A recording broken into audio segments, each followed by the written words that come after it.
দেখালে সন্তান খাবার খায় না, এতে কি বাবা মায়ের গুনাহ হবে?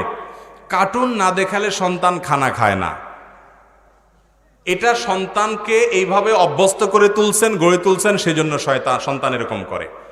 এক নম্বর কথা হলো, ছেলে মেয়ে মোবাইল দেখার জন্য এত অস্থির কেন হয়? কারণ সে দেখে যে আমার বাপ মা সারাদিন মোবাইলের উপর উপর হয়ে থাকে, অতএব সে মনে করে আমারও বোধ হয় দুনিয়াতে সুখ শান্তি একটু থাকলে মোবাইলের ভিতরেই আছে।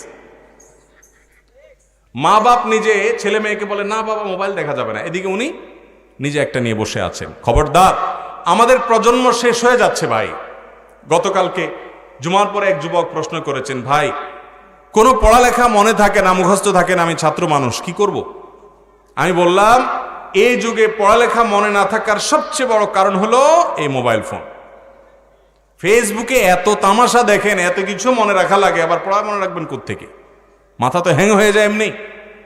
ভাইরা আমার, শিশুদের জন্য মোবাইল কত বড় ক্ষতিকর এটা নতুন করে বলার কিছু নেই, আমরা সবাই জানি। আমাদের শিশুদের হাতে যারা আমরা মোবাইল দেই, তারা মোবাইল দেই নাই, তার হাতে যেন একটা ছুরি দেই তার পেটে, তার বুকে মারার জন্য। অতএব এটা থেকে আমরা বেরিয়ে আসতে হবে। একটু বাপ মা সচেতন হলেই সম্ভব, একটু কষ্ট হয় কিছুদিন, আস্তে আস্তে সম্ভব হয়।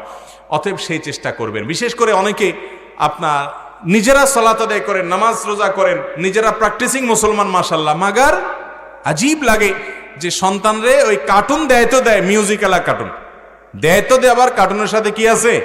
মিউজিক আছে, হারাম আছে, গান বাজনা আছে। ভাইরা আমার, এটা মা বাবারও গুনাহ হবে এবং শিশুরও ইমানি শক্তি ভোতা হবে এবং ধ্বংস হয়ে যাবে। এজন্য এগুলো থেকে বাঁচিয়ে রাখতে হবে। একান্ত যদি বড় কোনো স্ক্রিনে ভালো কিছু দেখাতে চান, সেখানে মিউজিক নাই, তেলাওয়াত আছে, বাচ্চাদের জন্য শিক্ষণীয় কিছু আছে, হারামের কোনো, নির্লজ্জতার কোনো উপাদান নাই, সেগুলো দেখাতে পারেন। কিন্তু সেগুলোও যত কম দেখাতে